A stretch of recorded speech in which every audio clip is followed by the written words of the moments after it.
सहनावतु सहनौ भुनक्तु सह वीर्यं करवावहै तेजस्विनावधीतमस्तु मा विद्विषावहै।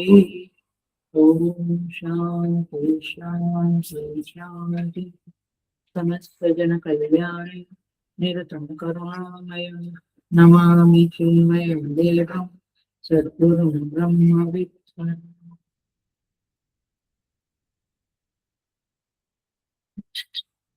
I welcome you all with great love and great respect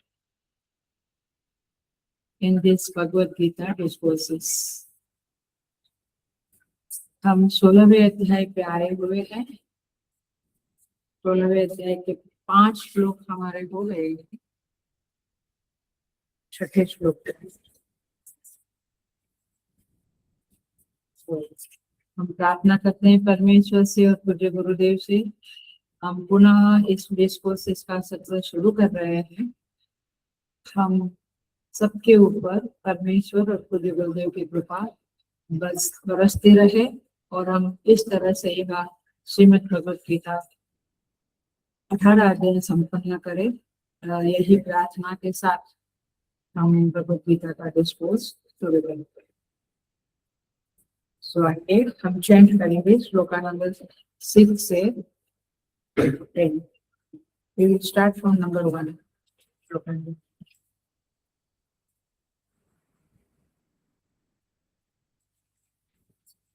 ओम श्री परमात्मने नमः। अथ षोडशोऽध्यायः। अभयं सत्।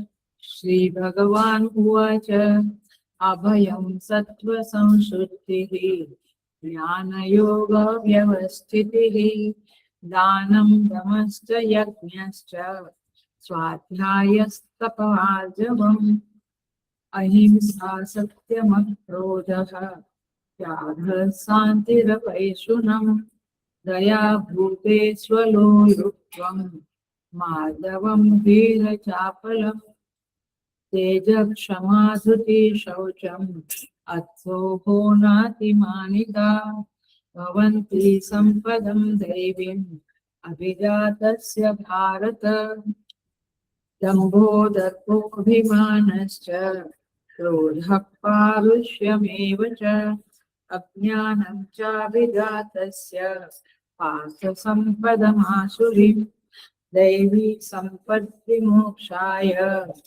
निबन्धायासुरीमता मा शुचः सम्पदं दैवीम् अभिजातोऽसि पाण्डव द्वौ भूतसर्गौ लुप्तेऽस्मिन् दैव आसुर एव च दैवो विस्तरशः प्रोक्तः आसुरं पार्थ मे शृणु प्रवृत्तिं च निवृत्तिं च जना न विदुरासुराः न शौचमपि न चाचारः न सत्यं तेषु विद्यते असत्यमप्रतिष्ठं ते जगदाहुरनीश्वरम् अपरस्परसम्भूतं किमन्यत् कामहेतुकम् एतां दृष्टिमवष्टभ्यः नष्टात्मानोऽल्पबुद्धयः प्रभवन्त्युग्रकर्माणः क्षयाय जगतो हिताः काममाश्रित्य दुष्पूरं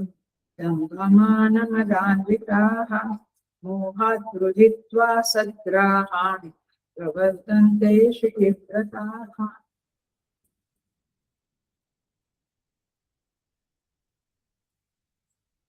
16वां अध्याय 5 श्लोक हमने पूरे किए।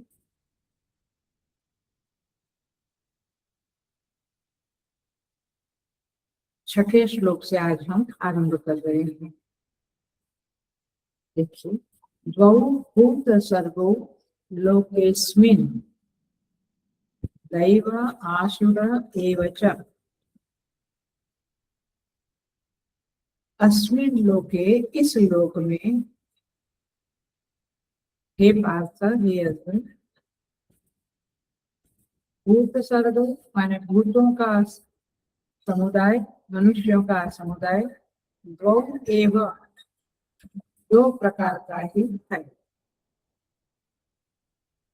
इस संसार में, इस लोक में मनुष्य समुदाय दो प्रकार के हैं। दैवो विस्तरसा प्रोक्तः, जो दैवी प्रकृति वाला है वो हमने पहले ही अच्छी तरह से कह दिया है, विस्तार से कह दिया। कौन से दो प्रकार है? देव, आसुर एवं। अब दैवी तो हमने दैवी संपत्ति वाला, प्रकृति वाला हमने कह दिया है। आसुरम पार्थ में सुनो, अब तुम आसुरी प्रकृति वाले मनुष्य समुदाय के बारे में मुझसे विस्तार से सुन। मैंने दैवी संपत्ति वाले की बात कर ली है, उनमें क्या क्या दैवी संपत्ति है, सद्गुण है। अब हम आसुरी संपत्ति वाले लोगों का दुर्गुण जो है और ये आसुरी संपत्ति वालों का क्या कैरेक्टरिस्टिक है उसके बारे में बात करने जा रहे हैं। ऐसा भगवान इस 6ठे श्लोक में कह रहे हैं।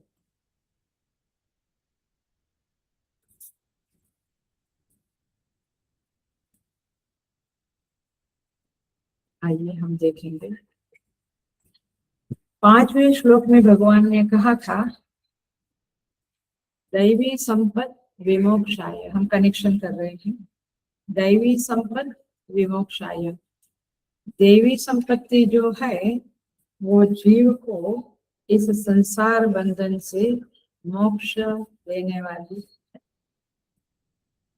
निबंधाया सुरी मता, आसुरी निबंधाया, निबंधाया माने बंधन के लिए होती है, माने संसार से छुड़ाने वाली जो है वो दैवी संपत्ति है, और बंधन में डालने वाली संपत्ति है वो आसुरी संपत्ति है। हम चाहते क्या है? हाँ, माने हमें संसार से छूटना है, मोक्ष चाहिए, मुक्त होना है। और हम किसे पाल के बैठे हैं? आसुरी संपत्ति को। It's a contradiction. सो यहाँ पे कहते हैं,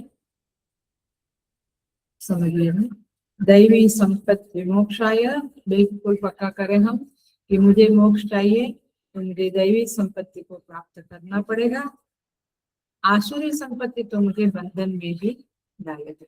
मां शुच संपदम दैवीम, हे अर्जुन, मां शुच, तुम शोक चिंता मत करो, तुम दैवी संपत्ति को प्राप्त होकर अभिजातोसी पांडव, तुम दैवी संपत्ति को प्राप्त करके जन्म लिया है, माने जन्म से ही तुम्हारे पास दैवी संपत्ति।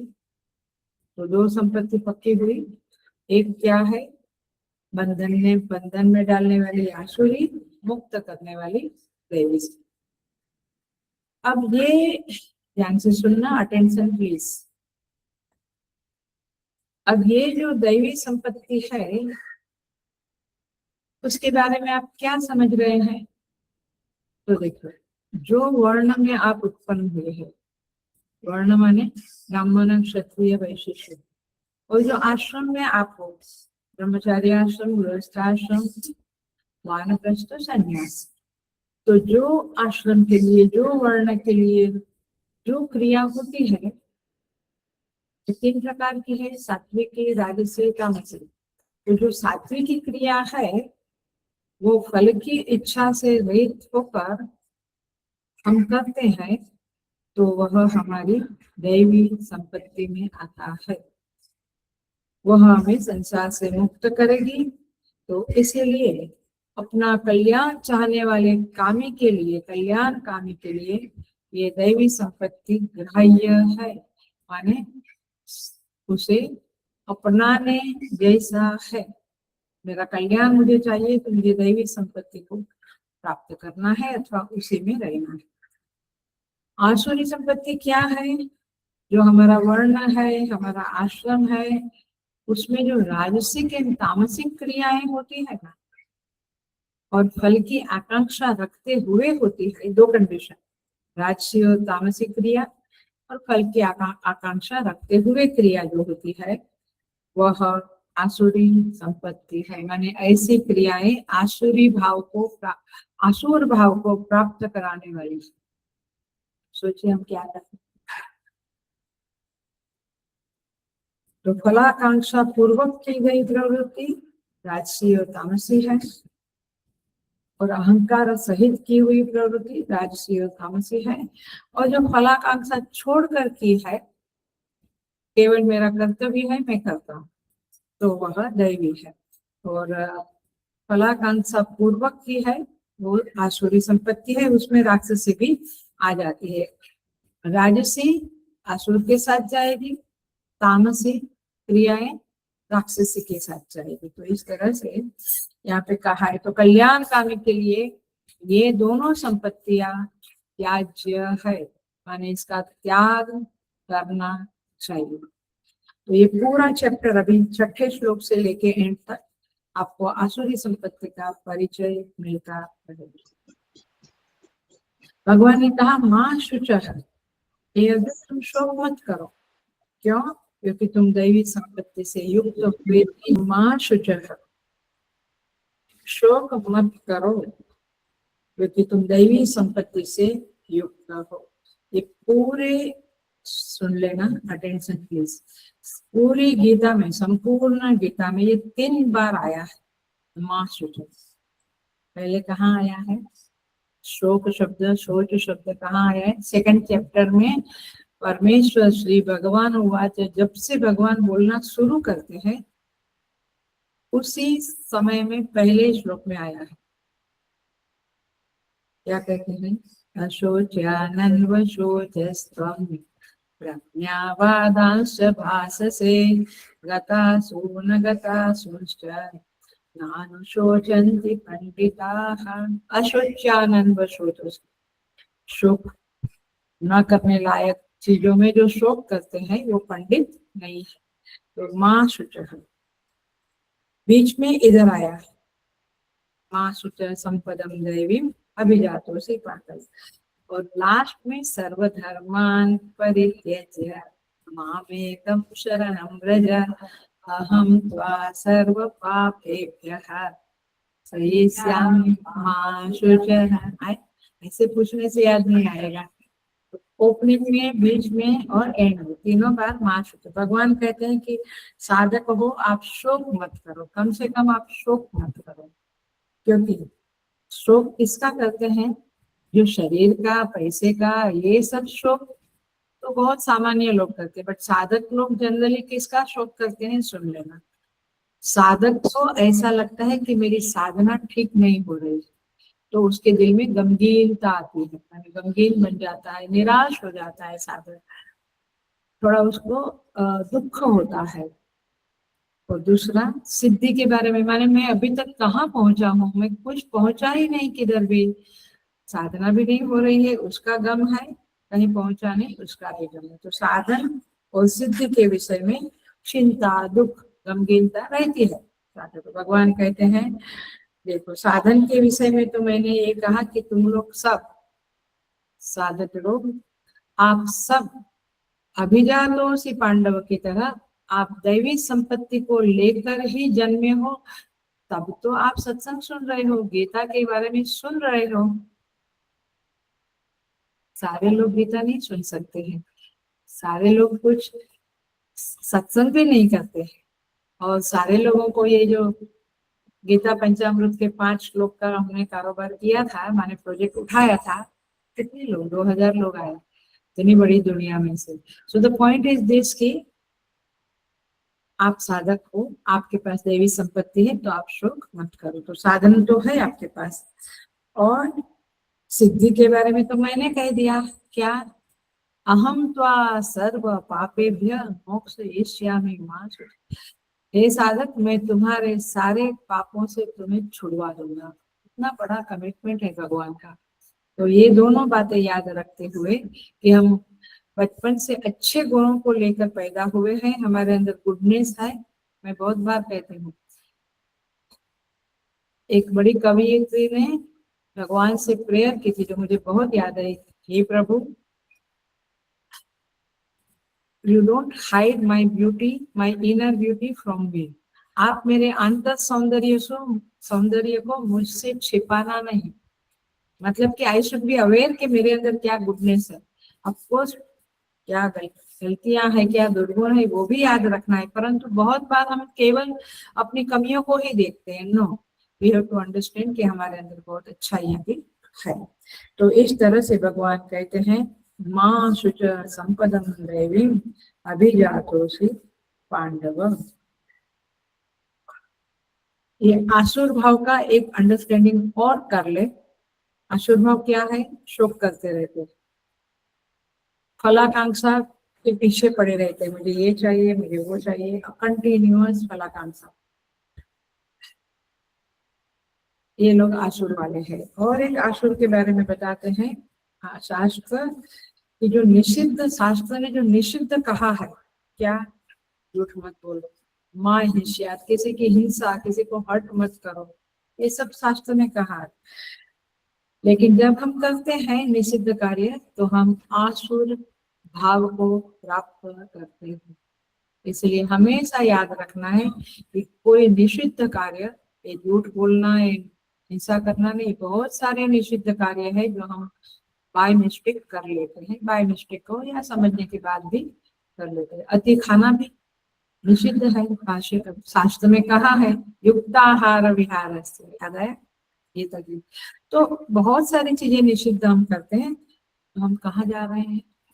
आसुर भाव की तरफ। सोचो, एक तरफ हम साधना करके दैवी संपत्ति को प्राप्त करने की कोशिश करते हैं, एक तरफ हम निषिद्ध कर्म करके आसुर भाव को जाते हैं। कहाँ खड़े रहेंगे हम? जहाँ है वहीं है ना। इसलिए we have to be very very careful. इसलिए जो निषिद्ध भाव है, जो राजसिक निषिद्ध है, उससे आसुर भाव को जाएंगे।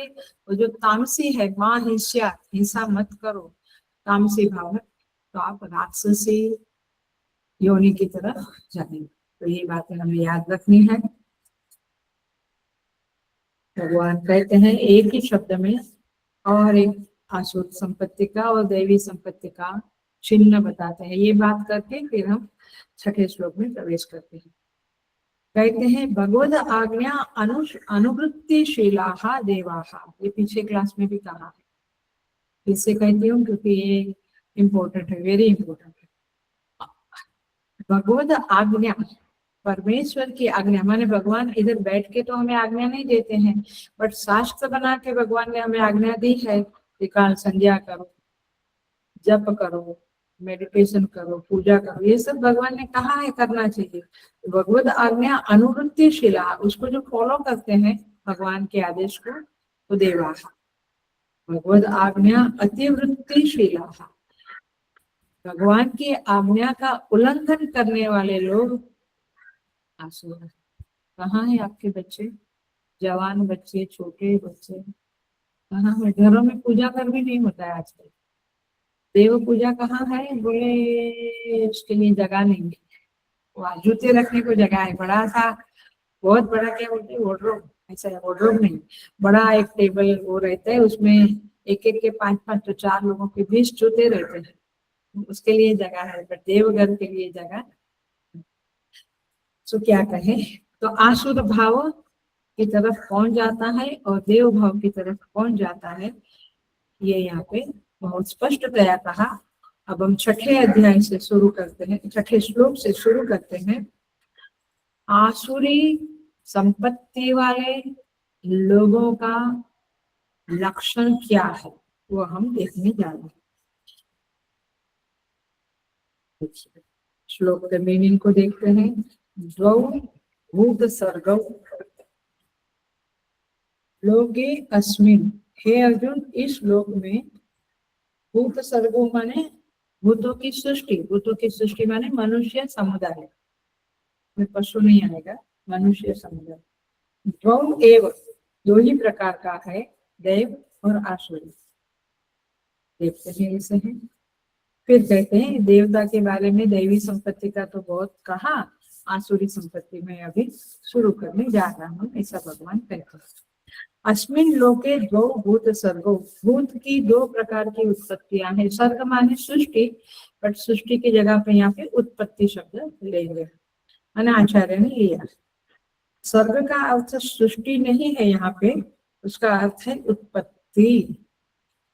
और भूत, भूत सर्गो शब्द है ना, तो सर्ग माने उत्पत्ति और भूत माने, वैसे तो भवन्ति इति भूताः, भवन्ति इति भूतानि, जो उत्पन्न होता है उसे भूत कहेंगे, जैसे पेड़, पक्षी, पशु पक्षी।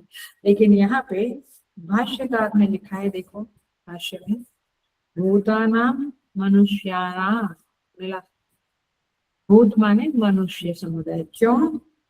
क्योंकि पशु में और जड़ में सात्विक तामसिक कुछ नहीं मिलेगा आपको, सब तामसी और ऐसे ही रहते हैं। पशुता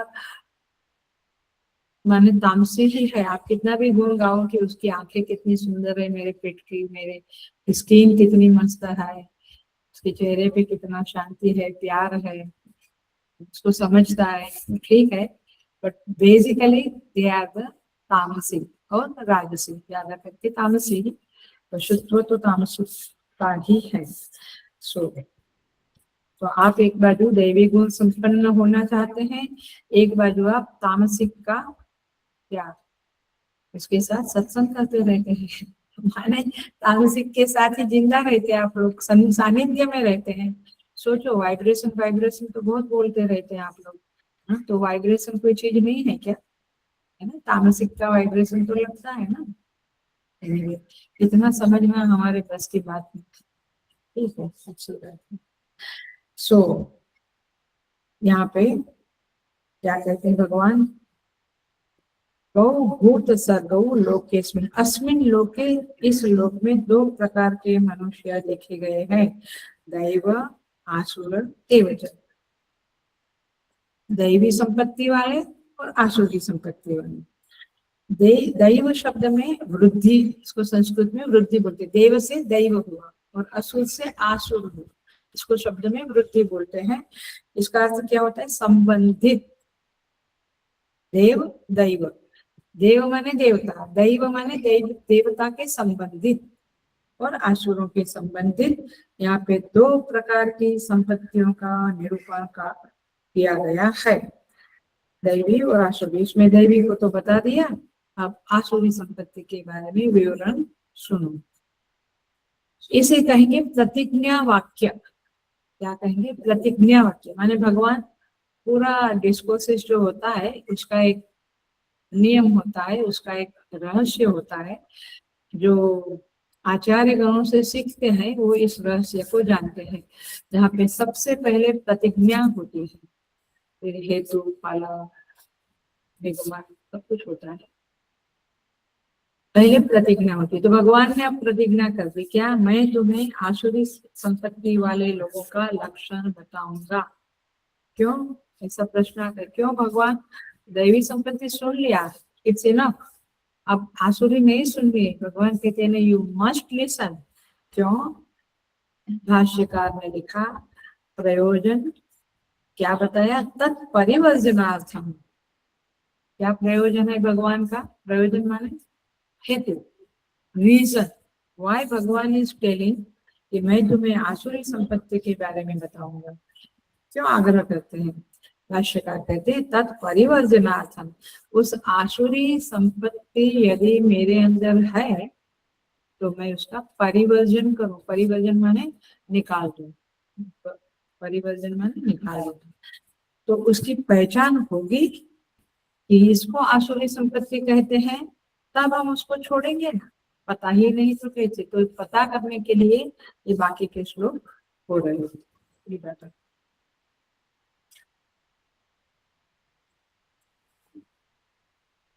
तो जिसको भगवान कहते हैं, अब अध्याय की समाप्ति तक यही बातें चलती रहेगी।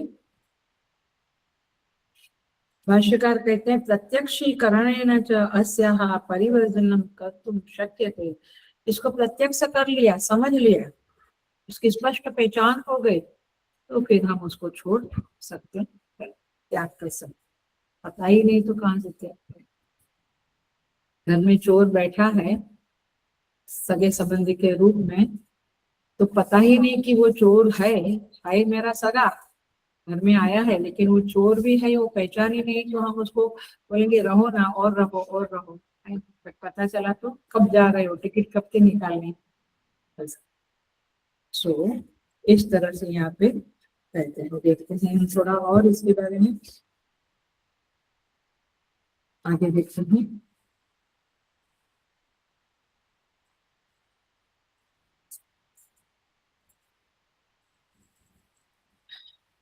बड़ी एक छोटी सी एक्सरसाइज कराते हैं, ऑफलाइन नहीं है इसलिए मुझे ही बोलना पड़ेगा, बट ये युवा केंद्र में हम लोग किया करते थे अहमदाबाद चिन्मय मिशन में जब मैं थी। बहुत बढ़िया युवा केंद्र था, 30-40 बच्चे आते थे और एवरी संडे, जैसे अभी हम लोग नियम से रेगुलर क्लास करते हैं विश कोर्सेज का, वैसे वहाँ नियम से चिक क्लास माने युवा केंद्र क्लास चलता था। तो यहाँ पे ऐसी छोटी छोटी तरह बातों से इस तरह से हम कराते थे। तो देखो, दैवी संपत्ति है हमारे पास, ध्यान से सुनना। दैवी संपत्ति मेरे पास है, लेकिन उस दैवी संपत्ति का, जैसे मैं बहुत सेवा करता है, मैं कभी झूठ नहीं बोलता। आई आई हेल्प ऑलवेज, मैं हमेशा सेवा करता हूँ।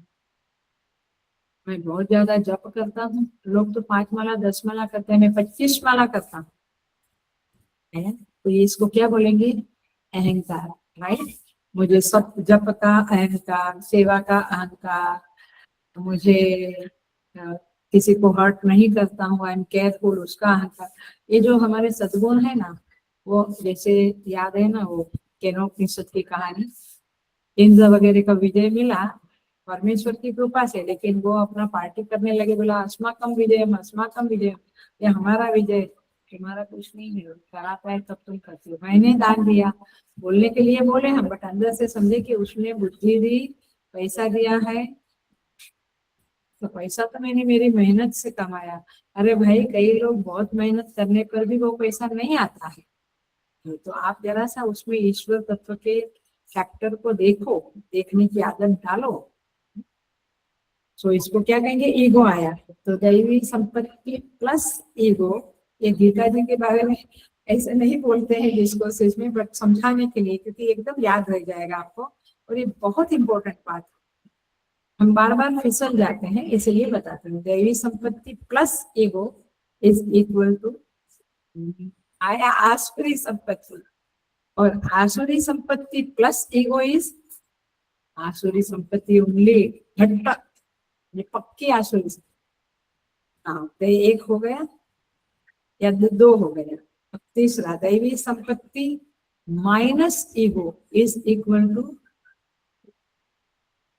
दैवी संपत्ति। माने मेरे पास अच्छे सद्गुण है लेकिन मेरे पास ईगो नहीं है, तो दैवी संपत्ति में मैं आगे बढ़ता रहूंगा। ईगो आया तो ये आसुरी संपत्ति में पलट जाएगी, है ना।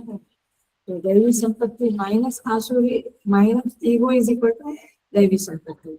आसुरी संपत्ति आपके पास है, हर्ट करते हैं, किसी को झूठ बोल दिया, ये थोड़ा है, लेकिन आसुरी संपत्ति माइनस ईगो किया, आप विनम्र बन जाएंगे तो भगवान आपने सद्गुण ला, क्योंकि विनम्रता एक ऐसा सद्गुण है जो बाकी के सद्गुणों को खींच के लाता है। क्योंकि आप विनम्र हैं तो आप किसी की बात सुनेंगे, संत की बात, गुरु की बात, माता पिता की बात सुनेंगे, अकॉर्डिंगली फॉलो करेंगे, तो आपके अंदर दैवी संपत्ति माने सद्गुण आते रहेंगे। माँ बाप ने कह दिया बेटा किसी की कोई चीज ऐसे लेना नहीं, तो आप नहीं लेंगे, तो दैवी संपत्ति बनी।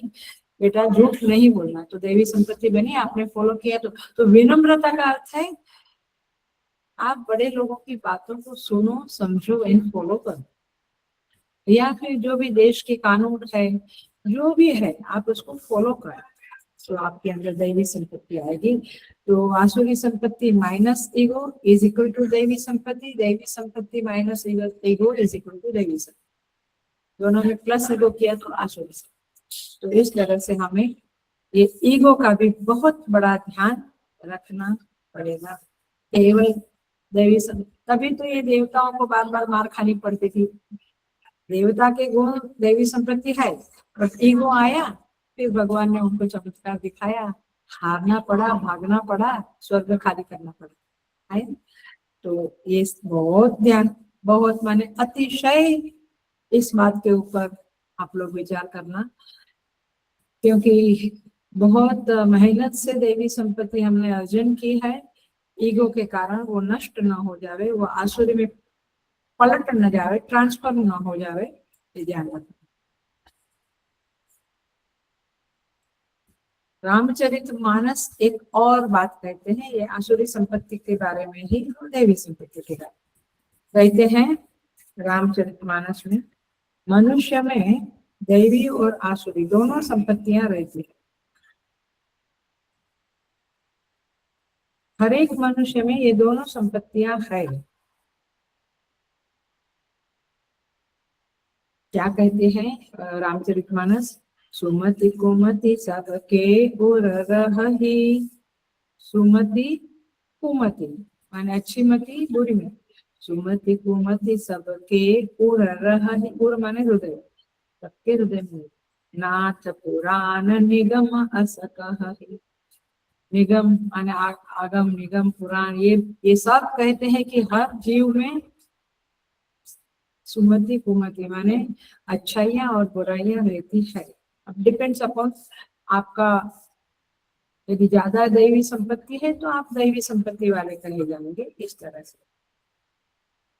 सो यहाँ पे कहते हैं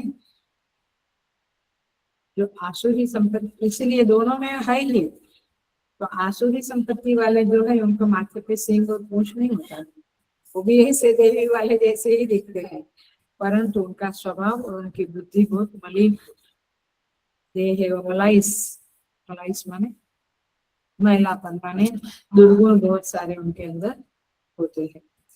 तो देखिए भाष्य में भी आया है, राजा पत्य करके सांकर भाष्य में है, क्या कहते हैं सांकर भाष्य में, जरा देखिएगा, भाष्य तो रखिएगा ही रखिएगा। त्वयाः प्राजापत्यादेवा च अशिवाः च हृदय उपनिषद इति श्रुतेः, माने प्रजापति की दो संतान हुई, प्रजापति माने ब्रह्मा, देव और अश्विनी। ऐसे कश्यप की दो पत्नियां थी, अदिति और अदिति, अदिति से देव संपत्ति, दैवी संपत्ति वाले उत्पन्न हुए देवता, अदिति से दैत्य, दैत्य में आसुरी राक्षस। सो यहाँ पे कहते हैं ये दो प्रकार के मनुष्य उत्पन्न हुए, उसमें से दो प्रकार की संपत्ति वाले लोग उत्पन्न हुए। अभी इट इज अ फैक्ट कि जो दैवी संपत्ति वाला है वो टोटली 100% दैवी वाला नहीं है, और जो दुर्जन आदमी है वो 100% दुर्जन नहीं है, कहीं कुछ उसमें अच्छाई है, दैवी वाले में बुराई। परंतु जनरली क्या होता है, दैवी संपत्ति वाला का जो आसुरी संपत्ति वो दबी हुई रहती है, इट इज छिपी हुई रहती है, इसलिए हमको पता नहीं होता। तो इन दोनों के प्रत्येक व्यक्ति में बलाबल देखना चाहिए। बलाबल माने कौन सी ज्यादा है, कौन सी बुरी है। तो आप कहते हैं अय्या मैं तो इनको बहुत अच्छा आदमी समझता था, सुन लेना ये आप लोगों की कहानी, मैं तो इनको बहुत अच्छा समझता था, लेकिन उनके अंदर गुस्सा भी है और उन्होंने झूठ भी बोल दिया। अरे कभी बोल दिया, क्योंकि वो आसुरी संपत्ति बैठी है, इसलिए वो अपना तेज बताएगी, अपना चमत्कार बताएगी, तो वंस इन अ वाइल उसका हो जाता है। बट हम उनकी सारी अच्छाइयों को एक साइड पे करके उनका कुछ दोष है उसको हाईलाइट करके उनको तिलांजलि दे देते हैं, ये मूर्खता। You should understand the scripture, scripture कहता है कि दोनों रहता है, बलाबल देखना चाहिए। तो जब कभी वो असुर भाव मैनिफेस्ट हो गया और उसने उसको कवर कर लिया, उस व्यक्ति को, वो जो साधु टाइप था या अच्छा होता है ऐसा। तो इसीलिए देखिए इसी बात को और एक तरह से बोले तो, जैसे देवासुर संग्राम हुआ जहाँ पे वासुकी नाग को ये मछली बना के नंदराचल पर छोड़ा, सो वो देवता और असुरा का संग्राम हो, उसमें से अमृत भी निकला और हलाहल विष भी निकला, बाकी चीजें भी निकली। उसी तरह से आप थोड़ा मनन करना इसके ऊपर। वो जो इक्वेशन बताया दैवी संपत्ति माइनस ईगो वाला, वो भी मनन करना, ये भी मनन। तो देवासुर संग्राम के जैसा बाहर हमारे अंदर भी अखंड कंटिन्यूअस दैवासुर संग्राम चल रहा है। अब बहुत नींद आती है, आज तो जब नहीं करना मैं सो ही जाएगा, क्योंकि मैं बाहर गया था, थका हुआ। तो एक पार्ट कहता है कर लो भैया, ऐसे तो रोज कुछ ना कुछ होगा, नहीं आज तो नहीं करना। देवासुर संग्राम चला, मछली चली, जैसे मक्खन के लिए हमारे नानी माँ दादी माँ वो पहले के समय में ऐसे डोरी से ऐसे करके मक्खन निकालते थे। अभी तो 10-10 20-20 लीटर दूध आता था, आज के जैसा एक थैली दो थैली नहीं। So the point is this की, और सब फैमिली भी बड़े होते थे।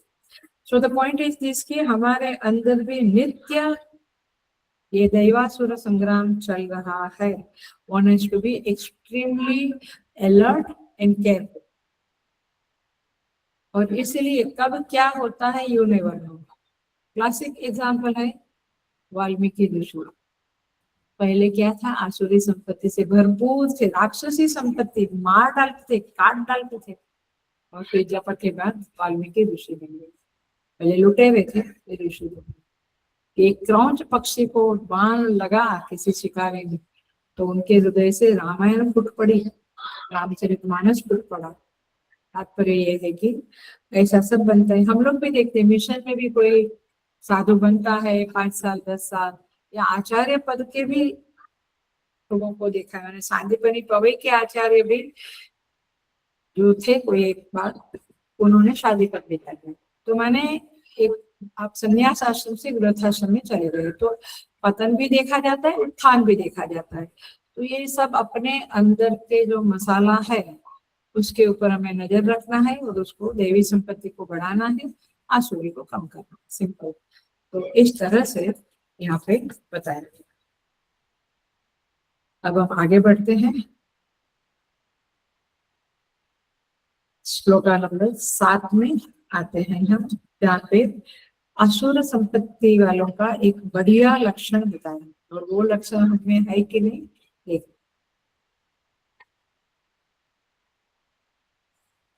इसके बारे में तो बहुत चर्चाएं होती है, हमसे भी बहुत बार पूछा जाता है। तो जरा आज हम समझ लेंगे कि ये आसुरी संपत्ति हमारे अंदर है या नहीं। 7 नंबर का श्लोक, प्रवृत्तिं च निवृत्तिं च, कहते हैं जनाः न विदुः असुरं। आसुर स्वभाव वाले मनुष्य प्रवृत्ति और निवृत्ति के बारे में नहीं जानते हैं। क्या लक्षण निकला असुर लोगों का? दे डोंट नो प्रवृत्ति माने काम, निवृत्ति माने उपरांत, कितना काम करना, कितना उपरांत। न शौचम न अपि च आचारः, वे लोग बाहर भीतर की शुद्धि के बारे में भी नहीं सोचते। बहुत आश्चर्य लगता है जब लोगों से मिलते हैं, बातें करते हैं, उनको समझता ही नहीं है कि मैं किसी के बारे में इतना नेगेटिविटी पाल रहा हूँ। 20 साल पहले का प्रसंग को याद करके तो मेरे अंतःकरण में मैंने कितना मलिनता इकट्ठा करके रखा, शुद्धि अशुद्धि। तो शुद्धि अशुद्धि का उनको कुछ ख्याल नहीं, ना घर में कुछ स्वच्छता है, ना हृदय में स्वच्छता है, ना शौचम ना भी आचार। आचार माने श्रेष्ठ आचरण, उनका आचरण भी इतना बढ़िया नहीं होता है। ना सत्यम तेषु विद्यते, उनमें सत्य भाषण करने की सामर्थ्य भी नहीं। तो आइए देखते। अर्जुन के मन में प्रश्न आया, पकड़ा ना, असुर लोग कौन है? प्रवृत्ति निवृत्ति नहीं जानते, शुद्धि अशुद्धि, झूठ सच, श्रेष्ठ आचरण और मीन आचरण कुछ नहीं जानते। उनको कुछ लाइफ जी रहे हैं, बस फाइट बॉल आता है वैसे ठोकते रहते हैं। जीतने का जितने कमाने इस संसार से हम पुण्य लेकर जा रहे हैं, ऐसा कोई ख्याल नहीं होता। सो अर्जुन के मन में प्रश्न होता है कि भगवान, आप आसुरी संपत्ति की बात तो करते हैं, बट आदमी मनुष्य असुर बन कैसे जाता है? हम लोग कहते हैं ना, बड़ा भयंकर आदमी, इससे डिस्टेंस रखना भाई, इनसे बातें नहीं करना। वो भयंकर, वो डेंजरस, वो दुर्जन, दुर्गुण वाला कैसे बन जाए? What's the reason? सुन लेना, क्या कारण है ऐसा अर्जुन पूछता है। भगवान कहते हैं, बुद्धि दोष उसके अंदर, भाष्यकार ने भी लिखा है, बुद्धि दोष उसके अंदर बड़ा होता है। तो कारण है, बड़ा कारण है उसका विज्ञानमय कोश में दोष है। माने क्या समझे आप? बुद्धि दोष, विज्ञानमय कोश में दोष है, माने क्या समझे? माने आपकी जो मान्यताएं हैं, लिख लेना ये हृदय में, नहीं तो नोट करो। आपकी जो मान्यताएं हैं वो गलत है, वो सही नहीं है, तब जाकर आपका बुद्धि दोष आता है, आपके अंदर विज्ञान में कोश में मलिनता आती है, एक्सेट्रा। सो असुर बनना यह मान्यताओं के आधार पे है। If you have a right understanding, right belief, सही मान्यता, आप सात्विकी में चले जाएंगे, आप देवी में चले जाएंगे। लेकिन आपके अंदर गलत समझ है ना, बहुत गलत समझ। कल ही मैं किसी से मिली थी, तो मैं बोला तुम बाल विहार में क्यों नहीं डालते हो बच्चों को? नहीं, वो वॉलीबॉल है ना, रहते हैं सीवीडी में, कुर्ला होली क्रॉस में वॉलीबॉल खेलने ले जाते हैं, और बाजू में बाल विहार है। मुझे टाइम दो में से एक चूज करना है, तो फिर मैं तो यही चूज करूंगी ना। आजकल तो सब बच्चे, वाह, आर यू गेटिंग? मतलब कि आपकी मान्यता ये है, हेलो सुन लो, आपकी मान्यता ये है कि volleyball will help you in the life and बाल विहार will not help you that much in the life, so you are choosing volleyball बच्चों खेलने के लिए। फिर मुझे एग्जाम्पल देते हैं, देखो मिशन के ये व्यक्ति भी आते हैं बच्चे को लेके, वो व्यक्ति भी आते हैं उधर, तो क्या करें? अभी समय आएगा, समय चाहिए, समय आना पड़ता है।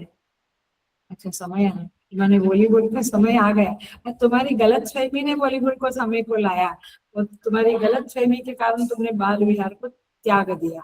अरे लेकिन सिंपल एग्जाम्पल रोज के, मुझे गीता के एग्जाम्पल रोज मिलते हैं, क्योंकि मैं जो भी व्यवहार करती हूँ गीता के साथ उसको जोड़ती हूँ, ताकि मुझे खुलता है, मुझे दिखता है कि देख इस तरह से। बहुत सारी चीजें हैं बुद्धि दोष में, बहुत सारी चीजें। माता पिता को वृद्धाश्रम में डालना ये गलत चीज है, लेकिन आप क्या कहते हैं, उनको वहां शांति से रहेंगे ना, गलत कहेंगे ऐसे। या अलग हो जाना, मुझे तो आज तक नहीं समझता है कि अलग कैसे हो जाते हैं। माँ बाप को कैसे दूसरी कहीं जगह पे छोड़ देते हैं, या कोई अलग फ्लैट लेके, अरे उनका फ्लैट लेना कोई बड़ी बात नहीं है, उनको दिखता नहीं है, उनको सुनता नहीं है, उनका मोबाइल का लफड़ा होता है, या सो हेल्पलेस, और आप कहते हैं कि हमें उनको शांति देना है इसलिए। एनीवे, बहुत सारी चीजें हैं लाइफ में जो जो हमारा बुद्धि दोष है, जैसा अभी नहीं, बुढ़ापे में करने वाली चीज है। एक एक लड़की है हमारी ऋतु में, वो आती है थोड़ी सेवा करने, उसको भी मैंने पंच पिता पंचामृत कहा, वो करने को तैयार हुई। उसकी माँ बोलती ए, ये सब छोड़ दे, पढ़ाई कब करेगी, ये बुढ़ापे में करने की बात है, मेरे सामने। मैं बोला ये भगवान, इसको बुद्धि दोष बोलते हैं, क्योंकि आपकी बुद्धि में आपकी आपकी मान्यताएं सही नहीं है। तो आसुर कब बनते हो आप? जब बुद्धि दोष होता है तब आसुरी भाव को प्राप्त करते हैं, है ना।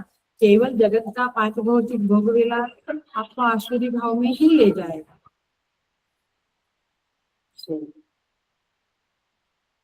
आसुरी संपत्ति में भगवान ने क्या कहा था? दंभो दर्पोभिमानश्च क्रोध पारुष्य एव च चौथे श्लोक में कहा। तो तब भगवान ने दुर्गुणों का नाम लिया था। अब ये प्रसंग क्या है, अभी जो छठा सातवां श्लोक में है, ये क्या है, दुर्गुण वाली व्यक्ति के बारे में भगवान कहता है। अभी दुर्गुण का नाम नहीं है, अभी वो व्यक्ति का क्या दोष है, बुद्धि दोष है, वो बात चल रही है, ध्यान से समझना।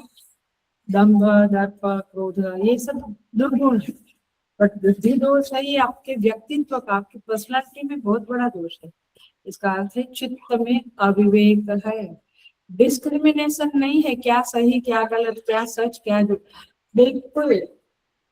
कभी पेरेंट्स कहते हैं बच्चों को आप इससे दोस्ती मत रखो बेटे, वो कहते हैं मम्मी आपको नहीं समझता, है so close to me, so dear to मी,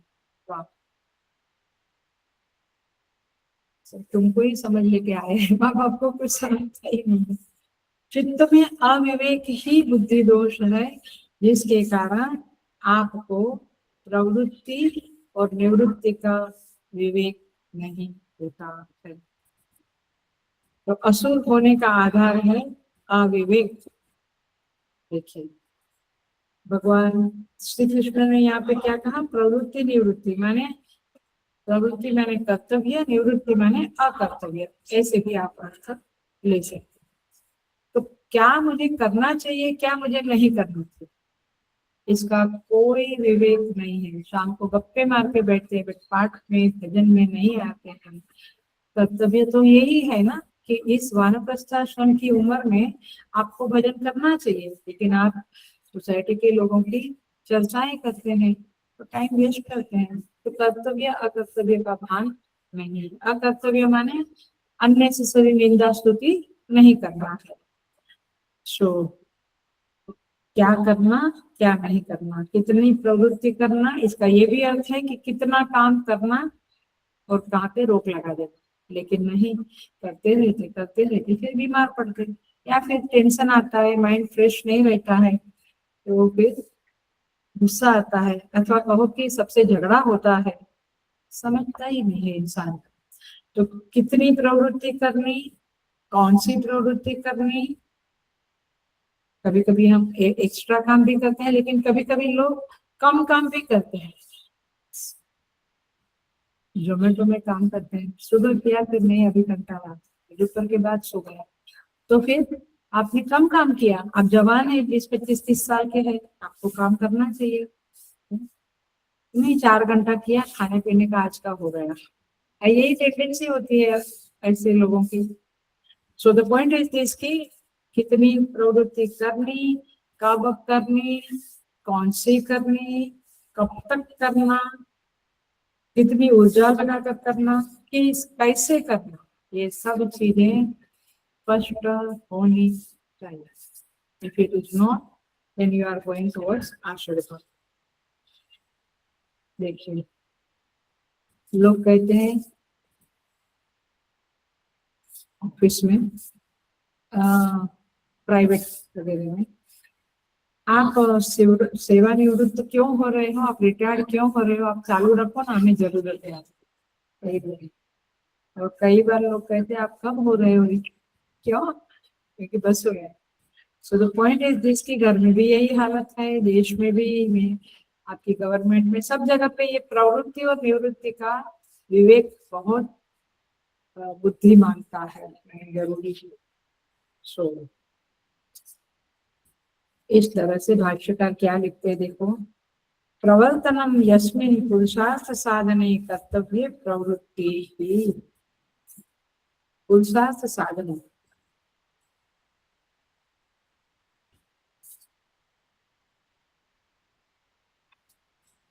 माने जो हम पुरुषार्थ करते हैं उसमें कितना उचित है, कितना तुम्हारा कर्तव्य है, कितना अकर्तव्य है, इसका पक्का ध्यान आपको रखना चाहिए। क्यों, क्योंकि यस्माद अनर्थ हेतु हो निवर्तितव्यम। भगवान कहते हैं जहाँ पे आपका अनर्थ होता है, माने हेल्थ बिगड़ती है, झगड़े होते हैं क्योंकि आप ओवर काम करते हो, तो फिर अनर्थ हेतु हो, तो निवर्तितव्यम, तुरंत उससे निवृत्त हो जाना चाहिए। You should be stopping there. अच्छा, इसका जबरदस्त एग्जांपल बताऊं, ये तो प्रवृत्ति है, तो इतना आपको लगता है कि अभी ठीक है, लेकिन सबसे क्लासिक एग्जाम्पल है बोलना। हाँ हाँ, कितना बोलना, कब बोलना, कैसे बोलना, कितनी ऊर्जा लगाकर बोलना, कब तक बोलना, माने बोलने की प्रवृत्ति कब तक करना और स्टॉप कब हो जाना। Most of the people don't. और मेनी टाइम्स जब फोन रख देते हैं तब लगता है भैया 42 मिनट्स हो गया, मैं तो सोचा था 5-10 मिनट कर लूंगा, चलो 42 मिनट्स, भाई देवा, है ना। फिर गिल्ट लगता है, क्यों? क्योंकि आपका विवेक जागृत नहीं था। तो विवेक हमेशा जागृत रहना चाहिए। तो कई बार तो किस स्थान पर बोलना ये भी नहीं, माने 4 लोग बैठे हैं, उनके सामने ही हम कुछ कह देते हैं, वो 4 में से एक की बात 3 को कह देते हैं। किस स्थान पर बोलना, गलत बात बोलना, ये भी तो एक, उससे निवृत्त हो जाना चाहिए, गलत बात नहीं। बट मोस्टली पीपल क्या बोलते हैं, मिर्च मसाला डालकर बोलते हैं, माने जो हुआ है उससे थोड़ा ये सब कहाँ ले जाएगा आपको। मूल बात ये है, आसुरी भाव में ले जाएगा। We have to be extremely careful in our व्यवहार। सो गलत समय पर बोलना, अभी 4 लोग कुछ डिस्कस करते हैं, हम कुछ और टॉपिक लेके बीच में बोलते हैं तो उपहास के पात्र होते हैं। कभी कभी नौकरी में, जॉब में कुछ ऐसे बोल देते हैं या ऐसे कुछ चेक कर लिया तो नौकरी से निकलना पड़ता है।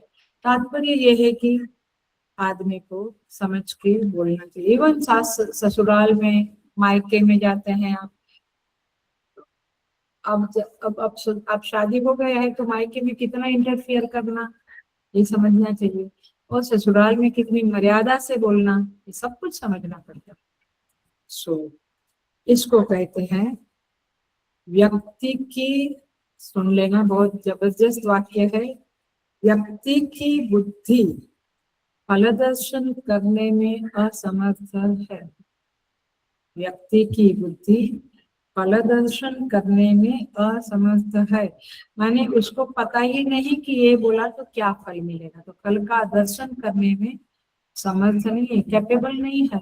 से बहुत लोग होते हैं, बहुत बार हम भी सुनते हैं, अरे अम्मा जी क्या हमने बोल दिया, क्या कर लिया, वो जॉब चालू रखते तो अच्छा था, मिशन में रहते तो अच्छा था, हमने छोड़ दिया, शादी करी, फिर वो लड़की भाग गई। तो भागेगी ना, तेरे अंदर साधु का लक्षण है तो वो गृहस्थाश्रम चाहती है तो भाग जाएगी, फिर आप ना घर के रहे ना घाट के, ये स्थिति आती है। तो फल दर्शन करने में बुद्धि का असामर्थ्य, ये क्या है? अविवेक। और यदि बुद्धि फल का स्पर्श करने में समर्थ हो जाए, आप समझते हैं मोदी जी 2047 का फल दर्शन हमारे सामने रख रहे हैं, तो is able to do 20 years बाद का भारत ऐसा होना चाहिए वगैरह वगैरह। तो फल दर्शन करने में बुद्धि समर्थ होनी चाहिए। तो प्रवृत्ति निवृत्ति के ज्ञान में ये बात परम आवश्यक है कि हमारी बुद्धि फल तक पहुंचे, फल दर्शन करने में समर्थ होवे।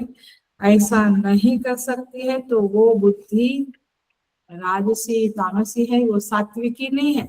सात्विकी बुद्धि तो फल दर्शन कर सकेगी, तो सात्विकी नहीं है, तो फिर भविष्य आप अपना डेंजर में डालोगे।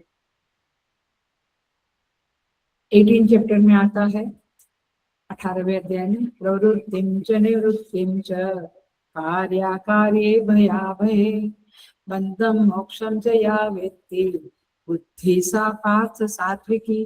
कौन सी बुद्धि सात्विकी है? जो भय, अभय, कर्तव्य, अकर्तव्य, प्रवृत्ति, निवृत्ति, बंध, मोक्ष, ये सब ऑपोजिट पेयर का अच्छी तरह से विवेक करे, ये बुद्धि सात्विक की बुद्धि है। तो समझ में आ रहा है ईश्वरी बुद्धि? आप सोचेंगे कैसे पता चलेगा? भाई सोचो ना, पिछले सालों को देखो, कितनी बार हमें गिल्ट लगा है कि ये नहीं करते तो अच्छा था।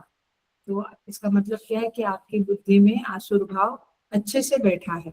बैठा तो सब में है, बट अच्छे से बैठा।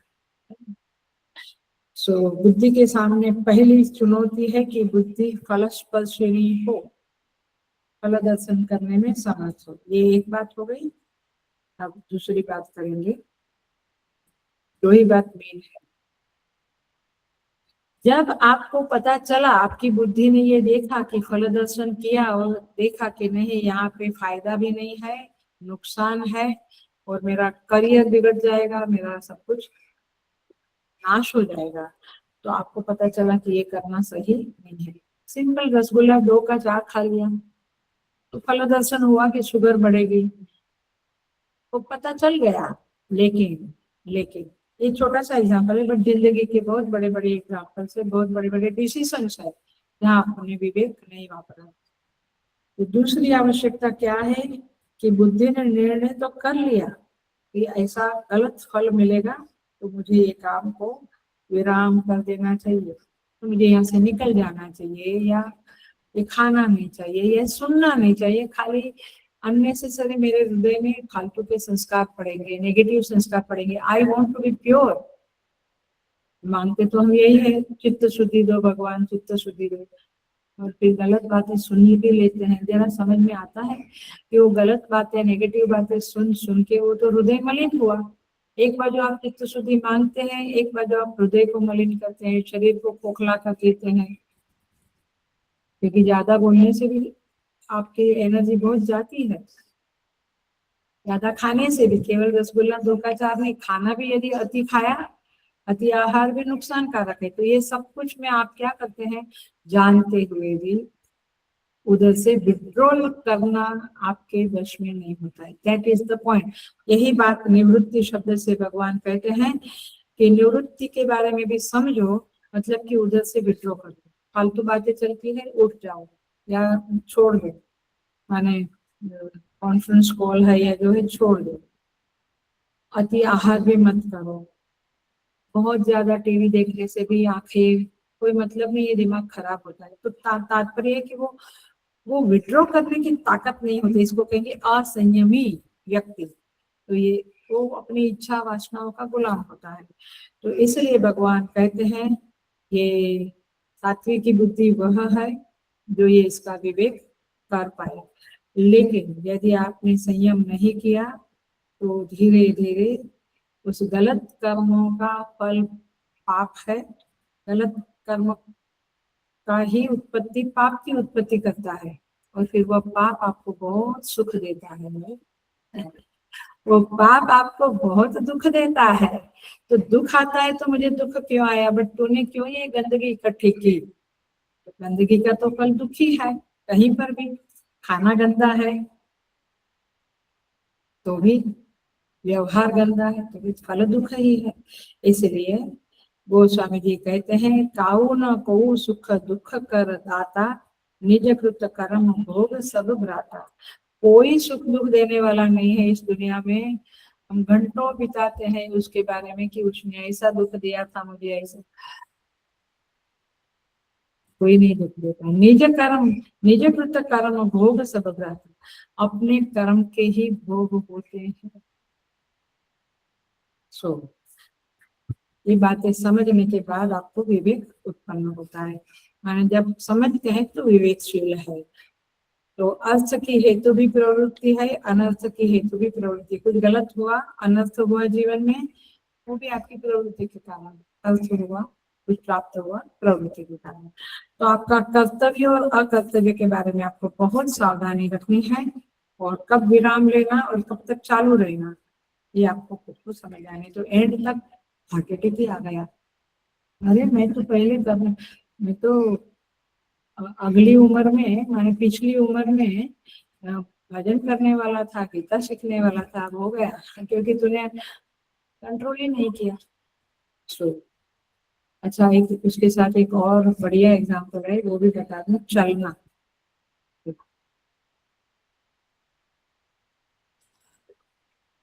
ये पूछती हूँ कभी कभी किसी को, हमारी सोसाइटी की अम्मा को, 1.5-2 घंटा चल लेते हैं सुबह। 1.5-2 घंटा हो के बोले, डॉक्टर लोग बोलते हैं 40, अराउंड 40, मानी 35, 40, 45 मैक्सिमम। ये वॉक का एक नियम है। तो अम्मा आपको थकान नहीं लगती? हाँ लगती है, लेकिन हम थोड़ा चल लेते, शुगर कम हो गया, ऐसे शुगर कम नहीं होगी, आपकी एनर्जी डाउन हो जाएगी। तो समझ में, प्रवृत्ति, चलने की प्रवृत्ति, कब कितना चलना, निवृत्ति, ये आपको पता होना चाहिए। हर चीज का पता, खाना पीना तो है ही, बट चलना, अच्छा योगा, जिम करते रहते। सो बहुत ज्यादा जिम में जाके आयुष्य बढ़ेगा नहीं। अभी अभी एग्जाम्पल है, हमको टीवी में देखा है कि जिम का मालिक था, लेकिन प्रति लेकिन मर गया। अतिशय कोई भी चीज आपको, आपका जो उद्देश्य है उसकी पूर्ति के लिए अतिशय किया तो वो होगा ही नहीं, अनर्थ हो जाएगा जीवन में। तो द पॉइंट इज दिस की प्रवृत्ति जो अर्थ का हेतु बनती है वो करना चाहिए, लेकिन जैसे ही प्रवृत्ति अनर्थ का हेतु बने, थकान बहुत लगती है, फिर काम नहीं होता है, तो अनर्थ का हेतु बने तो वो स्टॉप कर देना है, खींचते रहना इसको, खींचते नहीं रहना। सो निवृत्ति उपरामता का नाम है, प्रवृत्ति को विराम देने का नाम निवृत्ति है। और उस निवृत्ति का ऐसे कोई फल नहीं है, लेकिन निवृत्ति के बाद स्वरूप अवस्थान होता है। मैंने जीवन में एक 3 आश्रम हो गया तो आपको संन्यास आश्रम लेना चाहिए। हरिद्वार, ऋषिकेश, उत्तरकाशी, ऐसे स्थानों में महीना, 2 महीना, 3 महीना रहना चाहिए। सो इस तरह से 2 बातें बताई हमने। फल में, बुद्धि में फल दर्शन का सामर्थ्य होना चाहिए, नंबर 1। और दूसरा, निवृत्त होने की सामर्थ्य होनी, विड्रॉल करने की सामर्थ्य होनी चाहिए। नहीं झगड़े करते रहे, अभी बस बंद करो ना, नहीं, विराम लेना ही नहीं है। फिर बढ़ गया, फिर मारामारी पे आए, फिर खून खराबी पे आए, नहीं करना ऐसा। सो इसको कहते हैं अन्वय व्यतिरेक, माने कितना करना, और व्यतिरेक माने कितना विड्रॉ करना। ये बात आपको समझनी चाहिए। तो जो इसको कहेंगे प्रमाण कुशला लोकाः, जो प्रमाण कुशल लोग होते हैं वो देश को भी ऊपर उठाते हैं, कुटुंब को भी ऊपर उठाते हैं, संस्था को भी ऊपर उठाते हैं। बट संस्था भी यदि ओवरबर्डन देगी अपने आचार्य लोग, तो फिर संस्था ऊपर नहीं उठ पाएगी, तो लोग निकल जाएंगे। So the point is this की ये दक्षता होनी चाहिए, खास करके जो इंचार्ज लोग हैं उनमें बहुत दक्षता होनी चाहिए। कितनी सेवा देनी है सेवकों को, नहीं तो दूसरे दिन से आना ही बंद कर देते। आप ओवर ओवर करते हो, उनसे ओवर सेवा लेते हो। सो तो प्रमाण कुशला लोग असाधारण हो जाते हैं, और जिसमें वो दक्षता नहीं है वे साधारण रह जाते हैं। और इसलिए ये व्याप्ति क्या बनती है, महाजनों ये नगतः सपंथा, बड़े लोग जो करते हैं उसको देखो कितना करते हैं, तो उस तरह से करें। कर्म नहीं ही संसिद्धि आस्थिता जनकादयः, ये जनक आदि लोग कर्म करते हुए उस सिद्धि को प्राप्त करते हैं, क्योंकि उनको पता है कितनी प्रवृत्ति कितनी निवृत्ति। तो उससे दूरदर्शी लोग भी कहे जाते हैं। देखिए स्टोरी, जो लोग अपनी वासनाओं को, अपने गलत कर्म में से विड्रॉल करना नहीं जानते हैं, उसके बारे में अर्जुन भगवान से पूछता है, अथ केन प्रयुक्तोयम पापम चरति पुरुषः अनिच्छन्नपि वासनया नियोगितः। कैसे भगवान, ये इच्छा नहीं है तो भी हम गलत काम करते रहते हैं, ऐसा क्यों होता है?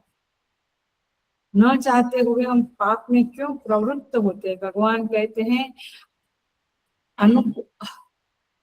अनुमान कुशलाः न भवन्ति, वे लोग अनुमान, जो अनुमान माने एक आगे का देखना, अनुमान कुशलाः न, वे लोग अनुमान कुशल नहीं है, और दूसरा संयमी नहीं है, इसलिए पाप में चले जाते, विड्रॉ करने की ताकत ही नहीं है। कहते हैं हाँ हाँ ये शराब बहुत बुरी चीज है, हम जानते हैं, बट कौन बोला ऐसा? दुर्योधन बोला था। क्या बोला था? जानामि धर्मम न च मे प्रवृत्ति ही, मैं धर्म के बारे में जानता हूँ बट धर्म करने को मन नहीं लगता है। जानामि धर्मम न च मे प्रवृत्ति ही, जानामि अधर्मम न च मे निवृत्ति ही, अधर्म क्या है मुझे पता है। जैसे अर्जुनों को, पांडवों को त्रास देना, ये अधर्म है, लेकिन मेरी निवृत्ति, I can not withdraw from that activity, मैं उनको त्रास देता ही रहता हूँ। ज्ञानामि अधर्म न च मे निवृत्ति ही केनापि देवेन हृदिस्थितेन यथा नियुक्तोऽस्मि तथा करोमि। क्या बोलता है ये? ऐसे लोग, पापी लोग कहो अथवा ऐसे गलत फहमी वाले लोग जो है, बुद्धि जिसका दोषी है, बुद्धि में दोष, ऐसे लोग क्या बोलते हैं? केनापि देवेन हृदय स्थितेन, कोई देव मेरे हृदय में बैठकर मुझे जैसा आज्ञा करता है ऐसा मैं करता हूँ। देव नहीं है भाई, तेरी वासना है। देव जो आज्ञा देगा वो अलग है और वासना अलग चीज है। इतनी भी समझता नहीं उनको कि वासना क्या है और देव क्या है। इसीलिए ऐसे लोग असंयमी होते हैं, अनुमान अकुशल होते हैं, और वे लोगों में आसुरी भाव को पैदा करने वाली वृत्तियां रहती है। और इसलिए भगवान कहते हैं कि ये लोग आसुर लोग हैं, और ये आसुरी वृत्तियां न होवे उसके लिए ही सत्संग बहुत जरूरी है, बहुत जरूरी है। आप वॉलीबॉल खेल के ये आपको नहीं समझेगा कि मुझे गलत तरह से क्या बोलते हैं पारितोषिक नहीं लेना है। आप ये न कहना प्रकार है ना आगे बढ़ोगे, but then you are not achieving anything in your life. आप ऊपर जाएंगे तो फिर कीड़े मकोड़े बनना पड़ेगा अगले जन्म में, क्योंकि आसुरी वृत्ति है, मुझे भोग चाहिए, दूसरों को दुख देकर भी मुझे रिच बनना है, श्रीमंत बनना। ये चीजें बाल विहार में सिखाई जाएगी तो आपका ये जन्म तो सुधरेगा, अगले जन्म में भी अगला जन्म भी सुधरेगा। नहीं तो ये जन्म में भी आप गलत तरह से किया हुआ कमाया हुआ पैसा भी काम नहीं लगता है, और गलत व्यवहार में भी कोई आपको प्रेम नहीं मिलता है, क्योंकि लोग जानते हैं दिखावा करते हैं, तो आपको सच में प्रेम नहीं करते। आपका पैसा है, आपके पास पदवी है, तो थोड़ा लोग सलाम भर लेते हैं, जैसा वो गया लोग आपको आपकी औकात दिखा देते हैं। तो इंसान को ये सब समझना चाहिए। इसको कहेंगे आसुरी भाव में चले जाना। तो ये आसुर भाव की बातें हमने देखी, बुद्धि दोष देखा, अनुमान कुशला अस और संयमी, ये बातें भी देखी, और हमने प्रवृत्ति निवृत्ति का विवेक करना भी समझा। सो इस तरह से यहाँ पे हम स्टॉप करते हैं। सेकंड लाइन है, उसके बाद में देखते हैं। ना शौचम ना अपि आचारः न सत्यम, ये चीजें भी आसुरी भाव वाले लोग, आसुर भाव वाले लोगों में ना शौच होता है, ना श्रेष्ठ आचरण होता है, ना सत्य होता है। अगले क्लास में देखेंगे, बुधवार को देखेंगे। ओम पूर्णमदः पूर्णमिदं पूर्णात् पूर्णमुदच्यते पूर्णस्य पूर्णमादाय पूर्णमेवावशिष्यते। ओम शांति शांति शांति। हरि ओम। श्री गुरुभ्यो नमः।